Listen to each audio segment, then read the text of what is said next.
Well, Sabbath greetings to everyone. Hope you had a wonderful week. It's been a great week here, although we haven't spent very much time here at the house this week. We spent several days on the road and in Traverse City, beautiful Traverse City, Michigan. We left out Tuesday morning pretty early, got there for some visiting and planning there Tuesday evening. And then, of course, Wednesday, all day Wednesday, spent, preparing for the feast and in meetings and planning. And so that went very, very well. And then, of course, Thursday morning, we had to get up and have another travel day. So it was a whirlwind trip. And I'm still, quite frankly, recovering somewhat from that. But it has been a very productive week. And things are going very, very well in the area of feast planning. It is going to be a beautiful place to have the feast right there in Traverse City and at the venue there, the Great Wolf Lodge. They are very accommodating, very friendly. There's all kinds of things to do right there on site, very family friendly. And again, just a beautiful area. And we got to do a bit of touring throughout the area and spent a little bit of time walking around the downtown and just looking around and getting a feel for the town. I think it's going to make for a tremendous feast site, and we're really, of course, really looking forward to it now as the planning is well underway. And appreciate your prayers. I know Mr. Long would appreciate your prayers as well, but things are shaping up very well. Of course, there's a lot to be done, and so I'm trying to assist Mr. Long as best I can and in preparing for a wonderful feast there in Traverse City.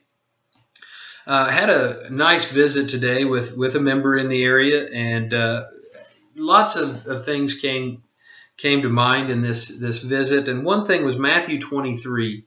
Matthew 23 and verse 23 is what I just want to say a few words. I'm not going to spend a lot of time, but Matthew 23 and verse 23 says, "Woe to you," this is Jesus speaking, "woe to you, scribes and Pharisees, hypocrites, for you pay tithe of mint and anise and cumin, and have neglected the weightier matters of the law, justice and mercy and faith.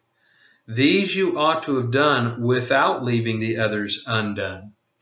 And so Jesus is coming down on the scribes and Pharisees. He calls them hypocrites. See, they were supposed to be the spiritual leaders. They were supposed to be the ones upholding the law in the right way. And yet he says, you're hypocrites. Because here you're tithing of these little tiny things, every bit, and that's not a bad thing to tithe, of course. That's what he says. You should have done that.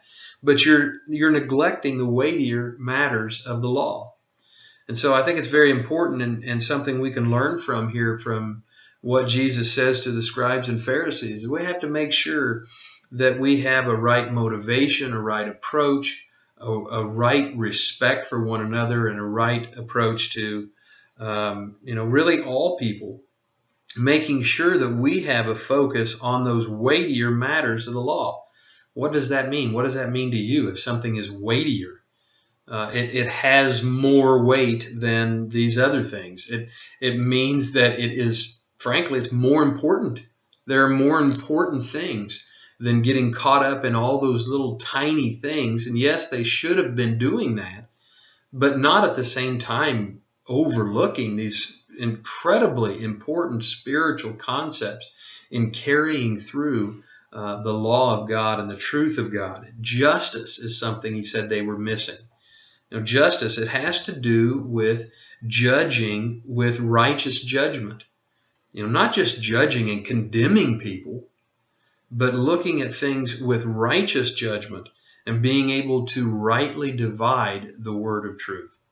Being able to look at this book and apply it in a proper sense in the big picture.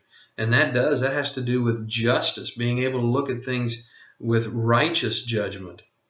We should not be those who condemn others, whether it be in another faith, another Church of God group, or any other person.